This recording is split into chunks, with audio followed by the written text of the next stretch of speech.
ശ്രീലക്ഷ്മിയാണ്. കഴിഞ്ഞ ദിവസം ED അറ്റാക്കുമായി ബന്ധപ്പെട്ട അറസ്റ്റിലായ സഖാക്കളുടെ ജാമ്യാപേക്ഷ കോടതി തള്ളുകയും ഇത് രാജ്യത്തിനെതിരായ കുറ്റമാണെന്നും അപൂർവങ്ങളിൽ അപൂർവമാണ് എന്ന് കോടതി അഭിപ്രായപ്പെട്ടു എന്ന തലക്കെട്ടോടുകൂടി വാർത്തകൾ വരികയും ചെയ്തപ്പോൾ എന്റെ ഫ്രണ്ട് സർക്കിളിലുള്ള കുറേ ആൾക്കാരുടെ വാളുകളിൽ കണ്ട ഒരു പോസ്റ്റിന്റെ ഉള്ളടക്കമാണ് ഇനി തീഹാർ ജയിലിൽ കൊണ്ടുപോകും, ഇനി തീഹാർ ജയിലിലാണ് ഇവരുടെ ശിഷ്ടജീവിതം, ബന്ധുക്കളോടൊക്കെ ഇടക്കിടയ്ക്ക് തീഹാർ ജയിലിൽ വന്ന് കാണാൻ പറയൂ എന്ന് തുടങ്ങി കുറേ പോസ്റ്റുകൾ കണ്ടു. അപ്പോൾ ഈ കേരളത്തിൽ നടന്ന ഒരു സംഭവത്തിന്റെ ഇടയ്ക്ക് എങ്ങനെയാണ് തീഹാർ ജയിൽ വന്നത് എന്നുള്ളതായിരുന്നു എന്റെയും ആദ്യത്തെ സംശയം. അപ്പോൾ ഞാൻ ഈ പോസ്റ്റ് ഇട്ട ആൾക്കാരോട്, എനിക്ക് കോണ്ടാക്ട് ഉള്ള ആൾക്കാരെ വിളിച്ച് ഞാൻ ചോദിച്ചു എന്തുകൊണ്ടാണ് ഇങ്ങനെ ഒരു പോസ്റ്റ് ഇട്ടതെന്ന്. അപ്പോൾ അവർ കുറേ കാര്യങ്ങൾ പറഞ്ഞു തന്നു. ചിലർ പറഞ്ഞു ട്രോൾ ചെയ്താണെന്ന്. അപ്പോൾ പിന്നെ ഞാൻ കുറച്ച് വക്കീലന്മാരോടും ചോദിച്ചു നോക്കി. അവർ പറഞ്ഞു തന്ന ഇൻഫർമേഷൻസും കൂടെ വെച്ചാണ് ഞാൻ ഈ ഒരു വീഡിയോ ചെയ്യുന്നത്. അപ്പോൾ ഇതിൽ തെറ്റുകൾ ഉണ്ടാവാം, ഞാൻ വിട്ടുപോകുന്ന പോയിന്റ്സും ഉണ്ടാകാം. രണ്ടും നിങ്ങൾ അറിയുന്നവർ ഈ ഒരു വീഡിയോയുടെ താഴെ കമന്റായിട്ട് എഴുതി വെച്ചാൽ ഒരു അവയർനെസ് പോലെ നമ്മളെ പോലെയുള്ള ഇതിനെക്കുറിച്ച് അറിയാത്ത സാധാരണക്കാർക്ക് പഠിക്കാനും മനസ്സിലാക്കാനും പറ്റും. അപ്പോൾ കേന്ദ്ര ഏജൻസി ആയിട്ടുള്ള ED പിണറായി സഖാവിന്റെ വീട്ടിൽ റെയ്ഡിന് വന്നതും അതിനുശേഷം ഉണ്ടായ സംഭവങ്ങളും എല്ലാം നമ്മൾ മീഡിയാസിലൂടെ കണ്ടതാണ്. അപ്പോൾ ആ ഒരു പ്രക്ഷോഭത്തിൽ ആ വണ്ടികളൊക്കെ എന്താണ് പറയുക, നാശനഷ്ടം സംഭവിക്കുകയും അതിനകത്തിരുന്നവർക്ക് പരിക്കേൽക്കുകയും ഒക്കെ ചെയ്തിട്ടുണ്ട്. അപ്പോൾ ഒരു കാര്യം എന്താണെന്ന് വെച്ചാൽ അതിനകത്തിരുന്ന ആൾക്കാർക്ക് മാനസികമായിട്ട് ഭയങ്കരമായിട്ട് ഭയം ഉണ്ടാകും എന്നുള്ളത് നമുക്ക് ആ വീഡിയോസ് കാണുമ്പോൾ മനസ്സിലാവും. ഒരു വലിയ ജനക്കൂട്ടമാണ്. ആ ജനക്കൂട്ടത്തിൻ്റെ ഇടയിൽ കാറിൽ നിൽക്കുന്നവരാണ്. കട്ടയൊക്കെ എടുത്തെറിയുമ്പോൾ സ്വാഭാവികമായിട്ടും ഇവരിനി മാരകായുധങ്ങളുമായി ഞങ്ങളെ ഉപദ്രവിക്കാൻ വരുമോ എന്നുള്ള ഭയമൊക്കെ സ്വാഭാവികമാണ് ഉണ്ടാവുക എന്ന് പറയുന്നത്. ഞാനൊക്കെ ആണെങ്കിൽ അപ്പം തന്നെ ബോധം കിട്ടി ചത്തേനെ. അപ്പോൾ അങ്ങനെയുള്ള ഒരിടത്താണ് നമ്മൾ ഈ ഒരു കേസിന് ഇത്രത്തോളം വ്യാപ്തി ഉണ്ട് എന്ന് മനസ്സിലാക്കേണ്ടത്. അപ്പോൾ ഈ ഒരു EDക്ക് ക്രമസമാധാന പരിപാലനമൊന്നും അവരുടെ വകുപ്പല്ലാത്തത് കൊണ്ട് തന്നെ അവർ ചെയ്യുന്ന ആദ്യത്തെ നടപടി ലോക്കൽ പോലീസ് സ്റ്റേഷനിൽ ഒരു പരാതി കൊടുക്കും.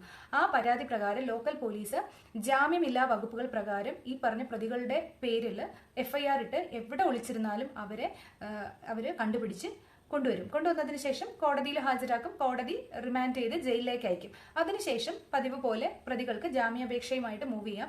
പക്ഷേ ഇത്തരം കേന്ദ്ര ഏജൻസികളെയൊക്കെ ആക്രമിക്കുന്ന കേസുകളിൽ ഒരു കോടതിയും ജാമ്യം കൊടുക്കില്ല എന്നാണ് കേട്ടത്, അതും പെട്ടെന്ന്.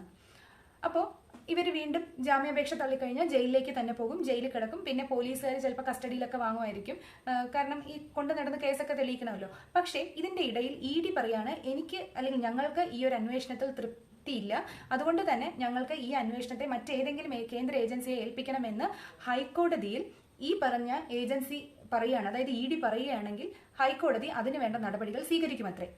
അങ്ങനെയാണെങ്കിൽ ഇപ്പൊ ഇതിനെ ED ആക്രമിച്ചതിന്റെ പേരിൽ NIAക്കാണ് അല്ലെങ്കിൽ CBIക്കാണ് കേസാണെന്നുണ്ടെങ്കിൽ അത് കേരള പോലീസിന്റെ സർവ്വ നിയന്ത്രണങ്ങളും വിട്ട് പൂർണ്ണമായും ഈ പറഞ്ഞ CBIയിലോട്ടോ NIAയിലോട്ടോ പോകും. അങ്ങനെ വരുമ്പോൾ അവരാണത്രേ പിന്നെ തീരുമാനിക്കുന്നത് എവിടെയാണ് കേസ് നടത്തുക എന്നുള്ളത്. അത് ഏത് സംസ്ഥാനത്തിലാണോ അവർക്ക് കേസ് നടത്താൻ സൗകര്യം ആ സംസ്ഥാനത്തിലായിരിക്കും പിന്നെ ആ കോടതി പരിധിക്കുള്ളിലായിരിക്കും കേസ് വരിക. അങ്ങനെയാകുമ്പോൾ ആ കോടതിയുടെ പരിധിയിലുള്ള ജയിലിലേക്കായിരിക്കും ഈ പ്രതികളെ മാറ്റുക. അങ്ങനെയാണ് ഈ പറഞ്ഞ തീഹാർ ജയിൽ എന്ന് പറയുന്ന പേര് ഇതിനകത്തേക്ക് കയറി വരുന്നത്. അപ്പൊ CBIയുടെയും ഈ പറഞ്ഞ NIAയുടെ ഒക്കെ ആസ്ഥാനം ഡൽഹി ആയതുകൊണ്ട് തന്നെ ഡൽഹിയിലാണ് കോർട്ടിലാണ് ഈ കേസ് നടക്കുന്നുണ്ടെങ്കിൽ ഇവരെ തീഹാർ ജയിലിലോട്ട് കൊണ്ടുപോയേക്കാം എന്നൊരു സാധ്യത അവിടെയുണ്ട്. അതിനാണ് തീഹാർ ജയിലിൽ കൊണ്ടുപോകും എന്ന് പറയുന്നത്. പക്ഷെ അപകടം ഇതൊന്നുമല്ല. നമ്മുടെ ഈ അഭ്യൂഹങ്ങൾക്കും അപ്പുറത്തേക്ക് നമ്മൾ പോലും ചിന്തിക്കാത്ത വലിയ വലിയ അപകടങ്ങൾ ഈ മനുഷ്യരെ കാത്തിരിക്കുന്നുണ്ട് എന്നുള്ളതാണ് സത്യാവസ്ഥ. അപ്പോൾ ED പറയാണ് ഞങ്ങൾക്കിതിൽ തൃപ്തരല്ല, ഞങ്ങൾക്ക് തൃപ്തിയില്ല എന്ന് പറഞ്ഞ് ഇവരെ കൊണ്ടുപോയി ഈ പറഞ്ഞ തീഹാർ ജയിലോ അല്ലെങ്കിൽ ഗുജറാത്തോ മഹാരാഷ്ട്രയോ മറ്റേതെങ്കിലും ഒരു സംസ്ഥാനത്തിലാണ് കേസ് നടത്തുകയാണെന്നുണ്ടെങ്കിൽ കുറേ നാളുകൾ ഇവരവിടെ കിടക്കും. ജാമ്യം കിട്ടാതെ ഇങ്ങനെ കിടക്കും. കിടന്ന് കുറേ നാൾ കിടന്നു കഴിഞ്ഞ് ഇനി ജാമ്യം കിട്ടി എന്ന് വിചാരിക്കുക. പക്ഷേ അവരൊരു വലിയ ക്രിമിനൽ ഒഫൻസിൽ പ്രതികളാണ്.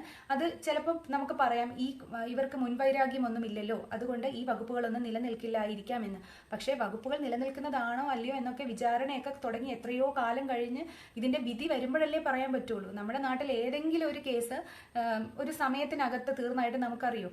അപ്പോൾ ഇവര് ഇനി ജാമ്യം കിട്ടി പുറത്തിറങ്ങിയാൽ തന്നെ ഇവർ ഈ കേസുമായി ഈ NIA എവിടെയാണ് അല്ലെങ്കിൽ NIA അല്ലെങ്കിൽ CBI എവിടെയാണോ കേസ് രജിസ്റ്റർ ചെയ്തിരിക്കുന്നത് ആ സംസ്ഥാനത്ത് ജയിലിൽ കിടക്കുക മാത്രമല്ല, ജയിലിൽ നിന്ന് ജാമ്യം കിട്ടി ഇറങ്ങിയ കേസ് നടത്താൻ വേണ്ടി അങ്ങോട്ട് പോയി വരവുകൾ എപ്പോഴും നടത്തിക്കൊണ്ടേ ഇരിക്കാൻ പറ്റും. പിന്നെ ജാമ്യ വ്യവസ്ഥകൾ പോലും വളരെ ശക്തമായിരിക്കും അത്രേ. പാസ്പോർട്ടൊക്കെ പിടിച്ചു വെക്കും. പിന്നെ ക്രിമിനൽ കുറ്റത്തിനല്ലേ ഇവർ പെട്ടിരിക്കുന്നത്, അതുകൊണ്ട് തന്നെ അവർക്കൊരു ജോലി കിട്ടില്ല.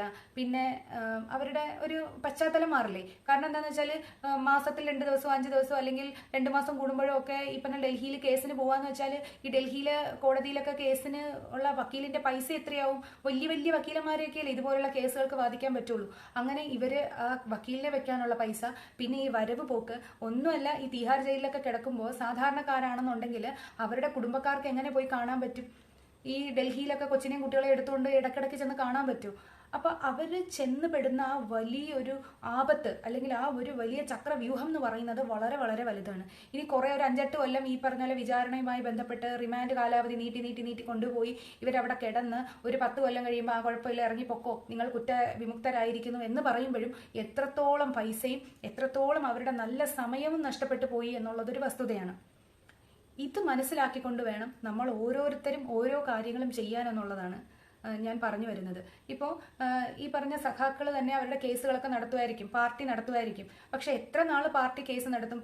ഏതൊരു പാർട്ടിയെ സംബന്ധിച്ചും ഇന്ന് പോയ അണികൾ പോയി കഴിഞ്ഞാൽ 9 എണ്ണം അല്ലെങ്കിൽ 25 എണ്ണം പോയാൽ അവർക്ക് 250 അണികളെ വേറെ കിട്ടുകയാണ്. അപ്പോൾ ആ കൂടെ നിൽക്കുന്ന അണികളുടെ കാര്യങ്ങൾക്ക് ഇമ്പോർട്ടൻസ് കൊടുക്കുമോ, അതോ ഇനി ഒരു ഉപയോഗവും ഇല്ലാതെ കേസും കൂട്ടുമായിട്ട് കയറി നടക്കുന്നവരെ പാർട്ടികൾ നോക്കുമോ എന്നുള്ളതൊക്കെ നമ്മൾ കണ്ടറിയേണ്ട കാര്യങ്ങളാണ്. അത് ഒരു പാർട്ടിയല്ല, എല്ലാ പാർട്ടിക്കാരും അങ്ങനെ തന്നെയാണ്. അവർക്ക് കറന്റ്ലി ഉപയോഗമുള്ള ആൾക്കാരെ അല്ലേ അവർ പ്രൊട്ടക്ട് ചെയ്തിട്ട് കാര്യമുള്ളൂ. അല്ലാതെ ഈ പറഞ്ഞ പോലെ എന്താണ് കുടം കമിഴ്ത്തി വെച്ചിട്ട് അതിന്റെ പുറത്ത് ഒരു വെള്ളം ഒഴിക്കാനുള്ള സാധ്യത കുറവാണല്ലോ. അപ്പൊ ഇതാണ്. അപ്പൊ നമ്മൾ സാധാരണക്കാർ ഇത് വളരെ ശ്രദ്ധയോടുകൂടി മനസ്സിലാക്കിയിരിക്കണം എന്നുള്ളതാണ്. നമ്മൾ ചെയ്യുന്ന കുറ്റങ്ങളുടെ ശിക്ഷയും നമ്മൾ ചെയ്യുന്ന കുറ്റങ്ങളുടെ ബുദ്ധിമുട്ടുകളും ഒക്കെ അനുഭവിക്കേണ്ടി വരുന്നത് നമ്മളും നമ്മുടെ കുടുംബവും മാത്രമാണ് അവസാനം എന്നുള്ളതൊരു വസ്തുതയാണ്. അപ്പൊ നിങ്ങൾ ചോദിക്കും, നമ്മുടെ പോലീസുകാരെ ആക്രമിച്ചാലും ഇങ്ങനെ തന്നെയല്ലേന്ന്? ഡ്യൂട്ടിയിലിരിക്കുന്ന നമ്മുടെ കേരള പോലീസിനെ ആക്രമിച്ചാലും ഇതൊക്കെ തന്നെയാണ് നടപടിക്രമങ്ങൾ. പക്ഷെ അവിടെ NIA-യുടെ ഇടപെടലോ മറ്റ് സംസ്ഥാനങ്ങളിലേക്ക് കേസ് മാറ്റുകയോ അല്ലെങ്കിൽ തിഹാർ ജയിലിൽ കൊണ്ടിടുകയോ അങ്ങനെയൊന്നുമല്ല. നമ്മൾ തെറ്റ് ചെയ്താലും ഡ്യൂട്ടിയിലിരിക്കുന്ന പോലീസുകാരെ ആക്രമിക്കുകയോ പരിക്കേൽപ്പിക്കുകയോ ചെയ്താൽ അത് വലിയ കുറ്റം തന്നെയാണ്. അത് രാഷ്ട്രീയക്കാര് കൃത്യമായി ചെയ്യാറുമുണ്ട്, പോലീസുകാർക്ക് അപകടം പറ്റാറുമുണ്ട്. പക്ഷെ എന്തുകൊണ്ടാണ് അതൊരു വലിയ കേസായിട്ട് നമ്മൾ മനസ്സിലാക്കാത്തതെന്ന് വെച്ചാൽ, ഇപ്പോൾ പ്രതിപക്ഷത്തിരിക്കുന്ന കമ്മ്യൂണിസ്റ്റ് പാർട്ടിക്കെതിരെയാണ് പോലീസുകാർ നിൽക്കുന്നതെങ്കിൽ ആ അപകടത്തിലാണ് പോലീസിന് പരിക്കേറ്റതെന്നുണ്ടെങ്കിൽ അടുത്ത 5 വർഷം കഴിയുമ്പോഴും ഈ കേസ് നടക്കുന്നുണ്ടാവും.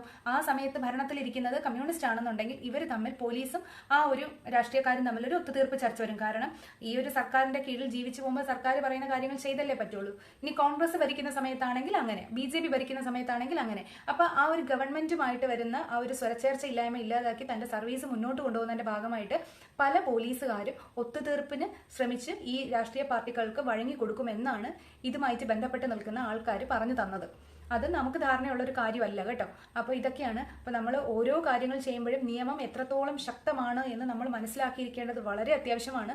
അതുകൊണ്ടാണ് ഞാൻ എപ്പോഴും പറയുന്നത്, സ്കൂളുകളിൽ നിയമ പഠനം എന്ന് പറയുന്നത് വളരെ വളരെ അത്യാവശ്യമായിട്ടുള്ള ഒരു കാര്യമാണ്. നമ്മൾ ചെയ്യുന്ന തെറ്റുകളിലുള്ള കുറ്റങ്ങൾ മനസ്സിലാക്കാനും അത് ചെയ്യാതിരിക്കാനും, അതുപോലെ തന്നെ നമ്മളോട് ആരെങ്കിലും തെറ്റുകളോ കുറ്റങ്ങളോ ചെയ്താൽ അവർക്ക് ശിക്ഷ വാങ്ങിക്കൊടുക്കാനുള്ള ഒരു ധൈര്യം കിട്ടുന്നതിനും നിയമം പഠിക്കുക എന്ന് പറയുന്നത് കുട്ടികൾക്ക് വളരെ അത്യാവശ്യമാണ്. നമ്മളൊന്നും പഠിക്കുന്ന സമയത്ത് അങ്ങനെ നമ്മളെ പഠിപ്പിച്ചില്ല. അതുകൊണ്ടാണ് ആരെങ്കിലും തിഹാർ ജയിൽ എന്താന്ന് പറയുമ്പോൾ നമ്മൾ അതിന്റെ പിന്നാലെ പോകേണ്ടി വരുന്നത്. അപ്പോൾ ഇത് ഒരു അവയർനെസ് വീഡിയോ ആണ്. നിങ്ങൾക്ക് കേട്ടിട്ട് മനസ്സിലാകുന്നുണ്ടെങ്കിൽ മറ്റുള്ളവർക്കൊക്കെ ഒന്ന് ഷെയർ ചെയ്ത് കൊടുത്തോളൂ, അവർക്ക് ഉപകാരപ്പെടട്ടെ. ഓക്കെ.